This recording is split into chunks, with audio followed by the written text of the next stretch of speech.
there, and thank you so much for clicking on this video today. If you're new to this channel, my name is Kaylee and I'm a beauty and fashion photographer based near Sydney, Australia, but I'm also a content creator and a creative freelancer. And I started this channel a couple of years ago to talk about all things creative freelancing and business. And in today's video, I'm going to do something a little bit different, and I'm actually going to go through a few book finds, and in particular books that I think every creative freelancer should read. So we're going to go through 3 different books today, and I'm going to talk about a couple of the books that I've read recently that I really feel have resonated with me as a creative freelancer. And most of the books that we're going to talk about today are going to be mainly from the self-help format of books, and I just feel like they're really, really good finds, very, very relative to what a lot of creative freelancers are doing or having to experience within their businesses and their day-to-day lives. So I feel like these books are really handy to have a read of if you're struggling with certain things or certain aspects in your business at the moment, and particularly with being a creative overall. So we're going to get straight into the video today, and I hope you guys enjoy. Now, the first book I'm going to mention, I've actually already mentioned on my channel previously a couple of times, and basically I think it's a great book to read even if you're not a creative freelancer. Really, it's a book for everyone,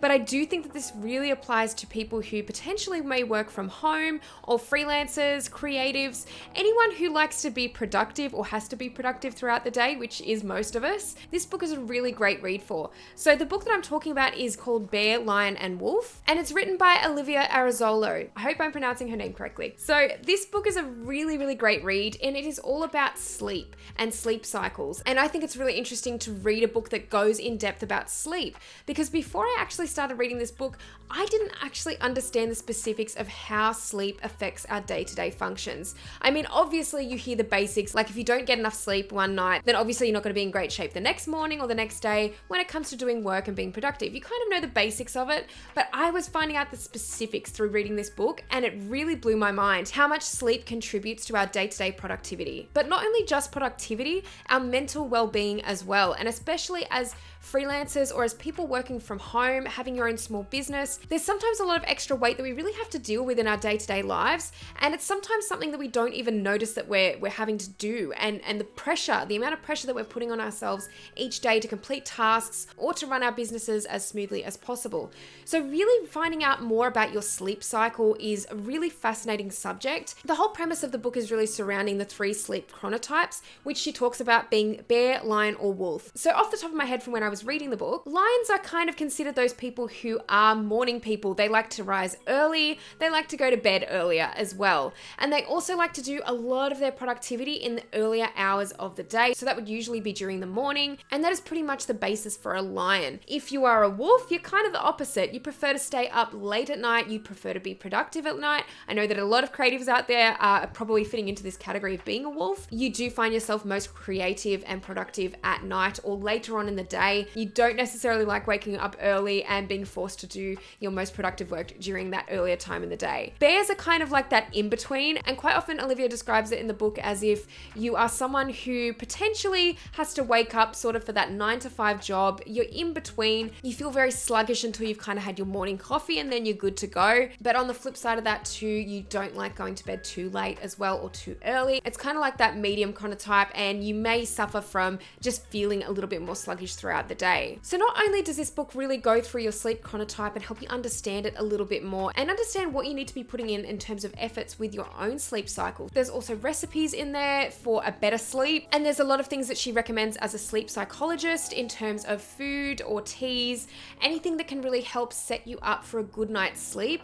She also goes through in-depth routines that you can start to practice or experiment with to really see how you're going to get the best kind of energy throughout your day and the best productivity. And I really never knew in depth how that was going to affect my freelancing work day to day and working from home in particular. But my goodness, when I actually realized what my sleep chronotype was, there is a quiz in the book to do this, and I would tend to put myself between a lion and a bear, but probably more so leaning towards a lion these days. I do tend to prefer to get up early and to really get a lot of my productivity done earlier in the day, because I know that later in the day, come about 3 p.m, sometimes after 2 p.m, I can really hit that slump, and I really do feel very sluggish at that time of day, and I find it very difficult to focus on work that needs to be done. So I've really rearranged my day in terms of my schedule. Now that I kind of understand why that is and why I prefer to get a lot of my work done in the morning, I try and get most of my work done before 3 p.m, because I know that when 3 p.m hits, I'm not going to be much use to anyone. But sometimes if I do need to work past that 3 p.m. or if I'm still feeling okay with working past 3 p.m., what I'll do is I'll start to focus on things that maybe don't require as much brain power. Things that I can slowly be creative into, or even educational videos where I can kind of just sit back and watch, do a little bit of learning, but really not force myself into those heavy-minded projects for the day. Those things I know for me are best done at the beginning of the day. And I really do have this book to thank for that, because I think it's really helped with finding out more about my sleep cycle, more about how I can be more productive throughout the day and feel better overall. So moving on to the next book now, and this one is called Solo: How to Work Alone and Not Lose Your Mind. This book is written by Rebecca Seal, and I love it because there's not too many books out there that are specifically geared towards freelancers, but this book is. And it's also geared towards people who are working from home, which I think is another great aspect. There's not a lot of books that cover this.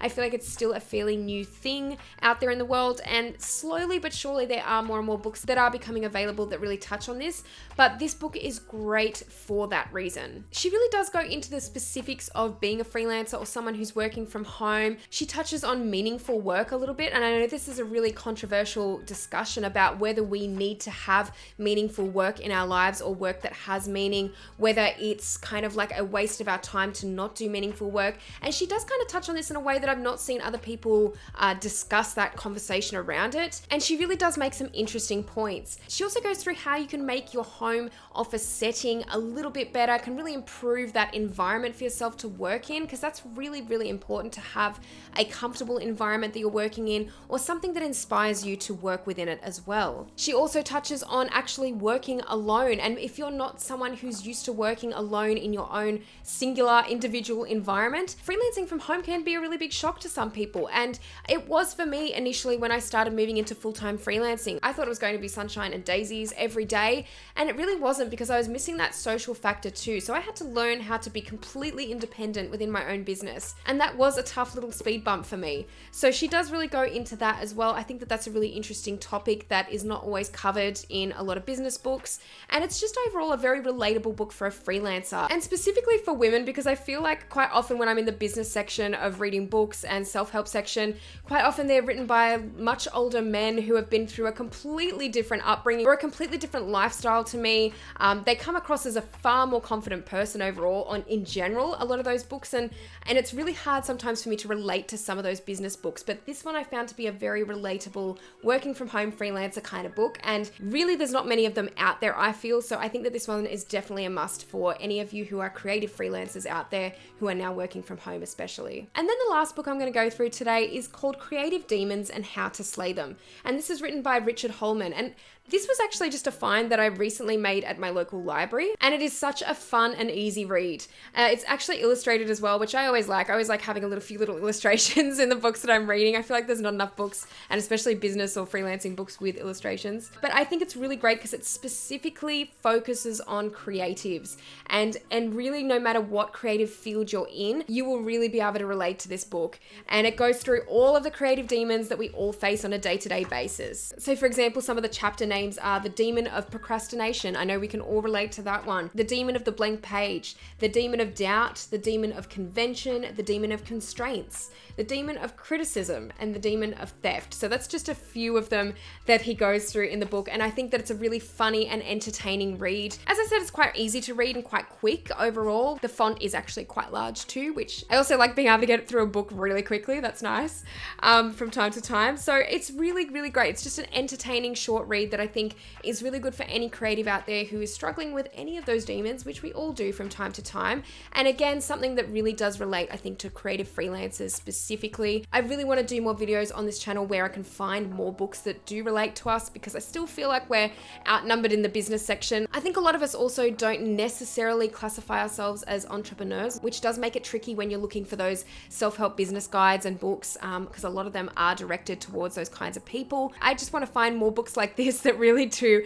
relate to creative freelancers. So definitely give this one a read. I really would recommend it. It's just a really fun, entertaining book that will hopefully help you out with any self-doubt or inspiration issues that we creatives all face from time to time. All right, guys, well, if you'd like me to do more videos like this one, please let me know in the comments section below. If you want me to read more books month to month, if you want this to be a monthly thing, I can probably make it a monthly thing. I really do enjoy reading, and I've actually got a bunch of other books that I've read that I can probably recommend in terms of creative freelancing. So let me know if you want to see more videos like this one down in the comments. If you like this video, please give it a thumbs up. And if you haven't subscribed to this channel already, make sure that you do. I'll be posting much more content like this in future. Thanks again so much for watching this video though, and I will see you in the next one. Bye.